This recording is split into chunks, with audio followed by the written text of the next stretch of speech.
प्रशांत किशोर जी लगातार 2-3 दिन दौरा में सिवान में थे, 5 दिन के दौरे में थे। क्या स्थिति लग रही है? मैंने देखा 50 से 60 लोग, मान लिए कोई मुख्य अतिथि आता है, उतना ही संख्या उनके कार्यक्रम में रह रहा है। पहले क्या स्थिति थी? वो टेंडर लेते थे, चाहे कोई भी पार्टी का। तो ये कॉर्पोरेट एरिया से आए हैं, कॉर्पोरेट में अपना आजमाएंगे। आप पुलर्स पार्टी का नाम सुने होंगे, विधानसभा में पुलर्स पार्टी आज कहाँ है?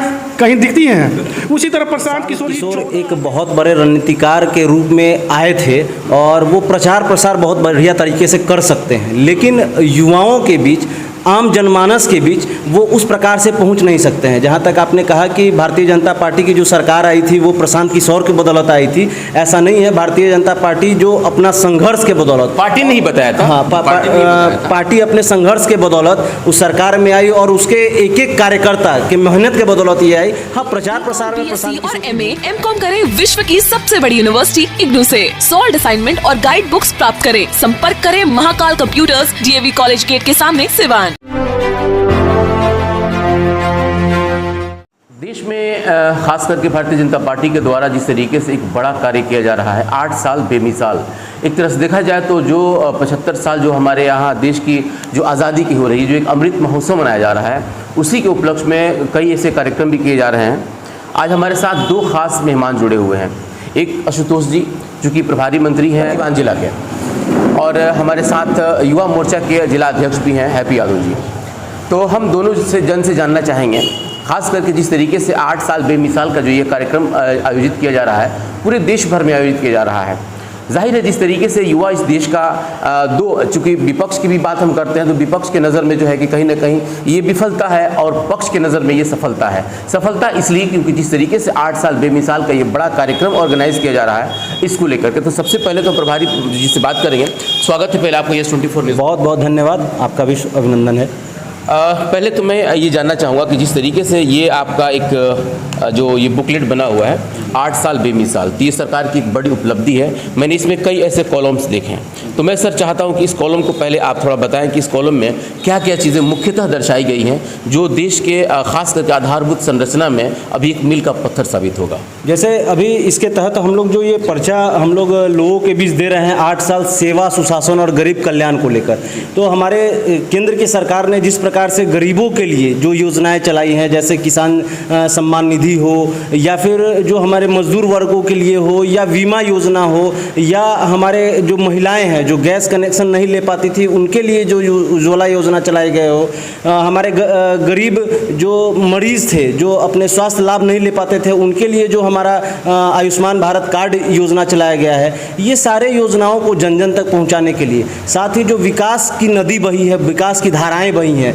उस विकास कार्यों की चर्चा के लिए हम लोग ये कार्यक्रम जन जन तक पहुंचाने के लिए कर रहे हैं। और इस पंपलेट के माध्यम से पूरी योजनाएं जो पूरे देश भर में चलाई जा रही हैं और बिहार में जो चलाई जा रही हैं उस योजनाओं को इसमें जिक्र किया गया है। ये एक खास कार्यक्रम है YES24 न्यूज़ का। अध्यक्ष जी, जैसे इन्होंने कहा कि जो सरकार की उपलब्धि है हम उस उपलब्धि पे बात करेंगे, लेकिन विपक्ष कुछ और कह रहा है। विपक्ष ये कह रहा है कि सरकार बिल्कुल नाकाम है और यही वजह है कि कांग्रेस ने भी एक भारत जोड़ो जो है कि एक अभियान चला रहा है। तो आपके अभियान में और उनके अभियान में क्या फ़र्क है? देखिए, देश के आज़ादी के 70 साल में अगर देखा जाए तो कांग्रेस ने जो राज किया है उसमें 55-60 साल के लमसम वो राज किया है। लेकिन आप देखिए जो केंद्र की योजना नरेंद्र मोदी जी की सरकार बनी, अब पहले की सरकार की जो योजना है वो धरातल पर नहीं देखने को मिल रहा है। आज नरेंद्र मोदी जी के जो योजना है, पंडित दीनदयाल उपाध्याय विद्युतीकरण, गांव-गांव तक बिजली पहुंच चुका है, 22 घंटा 23 घंटा बिजली दे रही है। पहले ट्रांसफार्मर के लिए गांव में लोग चंदा इकट्ठा करते थे। मुझे याद है कि मेरे पिताजी 2009 में जब पहली बार सांसद बने तो वो अपने फंड से, सांसद मत से गांव में बिजली पहुंचाने का काम किया। लेकिन वो 14 आते आते ये स्थिति हो गया कि किसी सांसद, किसी विधायक को रिकमेंड करने की ज़रूरत नहीं है। पंडित दीनदयाल उपाध्याय विद्युतीकरण केवल गाँव-गाँव में बिजली, ट्रांसफार्मर, तार, पोल पहुँचा दिया। और आज ट्रांसफार्मर जल जाए तो केवल 24 घंटे में उपलब्ध हो जाएगा। लेकिन पहले जो स्थिति बनती थी, एक ट्रांसफार्मर के लिए MP MLA के चक्कर लोग लगाते थे और 6 महीना साल भर चंदा इकट्ठा करते थे, उसके बाद वो ट्रांसफार्मर बदली जाती थी। तो ये परिवर्तन मात्र ये आपको 8 साल में देखने को मिल रहा है। चलिए हम आपसे फिर बात करेंगे। एक बात बताइए कि जिस तरीके से युवा, हालांकि जो विपक्ष की नज़र में युवा बिल्कुल बदहाल है, नौकरी के लिए तलाश कर रहा है, दर दर भटक रहे हैं वो लोग, उनको नौकरी नहीं मिल रही है, और आप लोग युवा हैं और आप लोग युवा मोर्चा संभाल रहे हैं, तो क्या लग रहा है कि उनके भाषा में और आपकी भाषा में कितना अंतर है? आप लोग तार्किक बताइए कि सच में युवाओं को नौकरी मिला है क्या?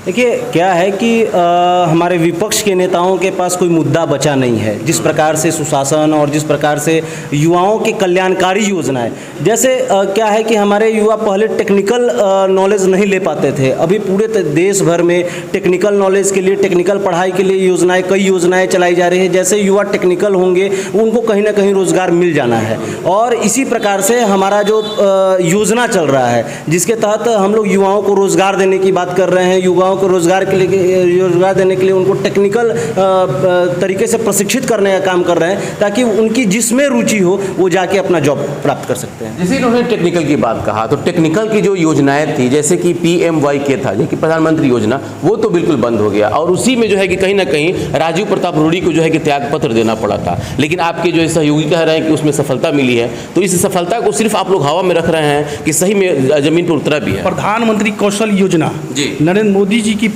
एक सपना था कि हर युवा को रोजगार मिले, हर युवा प्रशिक्षित हो। आने वाले समय में अगर कहीं सरकारी जॉब नहीं मिल रहा है तो वो अपना एक रोजगार खड़ा कर सके, उसके लिए मुद्रा लोन का भी व्यवस्था नरेंद्र मोदी जी ने किया। आपने जो कहा कि ये योजना बंद हो गई, योजना लगातार चल रही है। उसी के अंतर्गत बिहार सरकार भी मुख्यमंत्री कौशल योजना जारी कॉपी किया गया।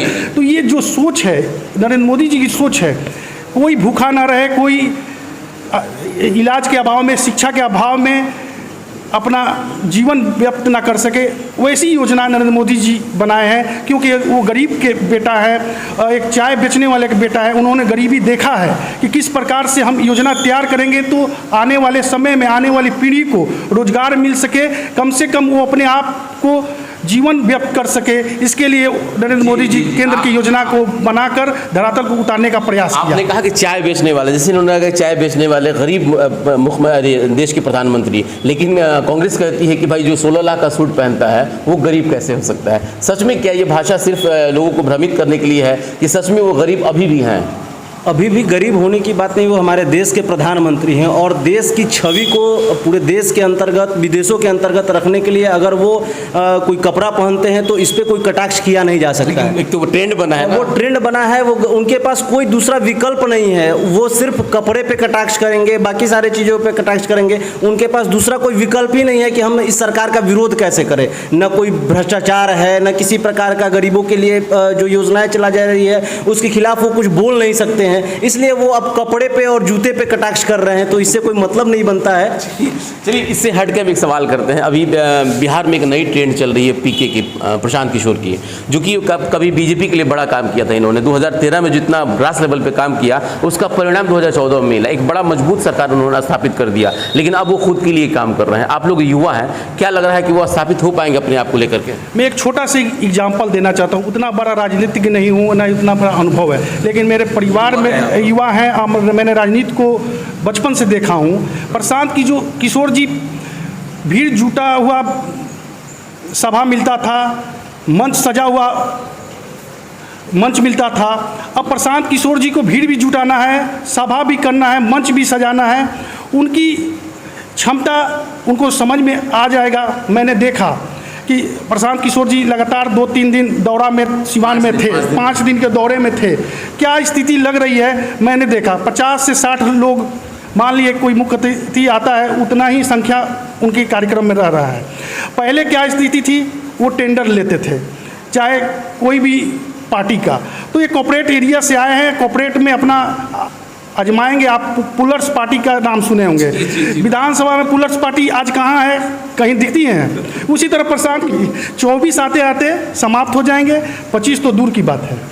अच्छा, इसी पे हम आपसे सवाल ले लेते हैं कि जिस तरीके से ग्रास लेवल पे वो काम कर रहे हैं, हालांकि मजबूती आधार उन्होंने दिया बीजेपी को, इसमें कहीं कोई दोहरा नहीं है। चूंकि एक सरप्राइज था पूरे देश के लिए कि जब नरेंद्र मोदी की सरकार बनी तो उसके बाद दुनिया ने देखा कि भाई ऐसा पलटाव मतलब बदलाव कैसे हो गया। तो लोगों ने देखा तो भाई प्रशांत किशोर की एक बड़ी रणनीति थी, लेकिन अब वो व्यक्ति अपने लिए कर रहे हैं, यानी कि अब चाहते हैं कि मेरी एक पार्टी बने, और बिहार की शुरुआत उन्होंने किया है। उन्होंने कहा है कि मैं सत्ता परिवर्तन नहीं बल्कि समाज को परिवर्तन करने आ रहा हूँ। तो क्या लग रहा है कि इसमें सच में युवा उनके साथ देंगे? हालांकि जिस तरीके से हैप्पी जी ने एक बात कहा कि वो एक गेस्ट के रूप में यहाँ आए हैं, तो क्या सच बात है कि सिर्फ वो एक मतलब मेहमान के रूप में आकर कर चले जाएंगे या कुछ कर भी पाएंगे? आप लोग चूंकि युवा है इसलिए मैं पूछ रहा हूँ। जैसे प्रशांत किशोर एक बहुत बड़े रणनीतिकार के रूप में आए थे और वो प्रचार प्रसार बहुत बढ़िया तरीके से कर सकते हैं, लेकिन युवाओं के बीच, आम जनमानस के बीच वो उस प्रकार से पहुंच नहीं सकते हैं। जहां तक आपने कहा कि भारतीय जनता पार्टी की जो सरकार आई थी वो प्रशांत किशोर के बदौलत आई थी, ऐसा नहीं है। भारतीय जनता पार्टी जो अपना संघर्ष के बदौलत, पार्टी नहीं बताया था, हाँ, पार्टी अपने संघर्ष के बदौलत उस सरकार में आई और उसके एक एक कार्यकर्ता के मेहनत के बदौलत ये आई। हाँ, प्रचार प्रसार में प्रशांत किशोर की भूमिका रही है। और जैसे आप बता रहे युवाओं के बीच उनका जो ट्रेंड है, तो अभी आप लोग जान रहे हैं कि पिछले बार जो नीतीश कुमार का ये नीतीश कुमार करके जो उन्होंने चलाया था, और उसके बाद उनको छात्र संघ चुनाव में लागू किया गया और पूरे विश्वविद्यालय का जिम्मेवारी मिला था उनको छात्र संघ चुनाव जिताने के लिए, और वो पूरी तरीके से फ्लॉप हुए थे। बिहार के अंदर किसी भी विश्वविद्यालय में वो छात्र संघ चुनाव नहीं निकाल पाए थे और पूरे तरीके से फ्लॉप हुए थे। युवाओं ने उनको नकार दिया था एक तरीके से। उसी प्रकार से बिहार के युवा सब कुछ जानते हैं और कौन किस उनके लिए कुछ कर सकता है वो बिहार के युवाओं को अच्छे तरीके से पता है, इसलिए प्रशांत किशोर यहाँ चलने वाले नहीं। बिल्कुल, आपने देखा कि दो शख्सियत जो कि भारतीय जनता पार्टी के युवा मोर्चा संभालते हैं और दोनों ने अपनी अपनी जो बातें रखी है, खास करके जो 8 साल बेमिसाल का जो एक कार्यक्रम चल रहा है, ये खास कार्यक्रम है। लेकिन इसी में जिस तरीके से बिहार में जो अंदरूनी तौर पे बदलाव की बात चल रही है, खास करके प्रशांत किशोर को लेकर के, तो दोनों ने बिल्कुल अपने खुल करके बात को रखा। इसलिए इनकी बात की अहमियत इसलिए बढ़ जाती है क्योंकि उन्होंने कभी बीजेपी के लिए काम किया था, कई पार्टियों के लिए काम किया, लेकिन अब वो खुद के लिए काम कर रहे हैं। तो वो कितना ज़्यादा जो है कि अपने आप को प्रभावित कर पाएंगे, लोगों को, समाज को, खास करके बिहार की राजनीति में, अब यही देखना बाकी है। लेकिन जिस तरीके से दोनों मेहमान हमारे साथ जुड़े, मैं इन दोनों का बहुत बहुत शुक्रिया अदा करता हूं। आप देख रहे थे यस 24 न्यूज़, बहुत बहुत शुक्रिया।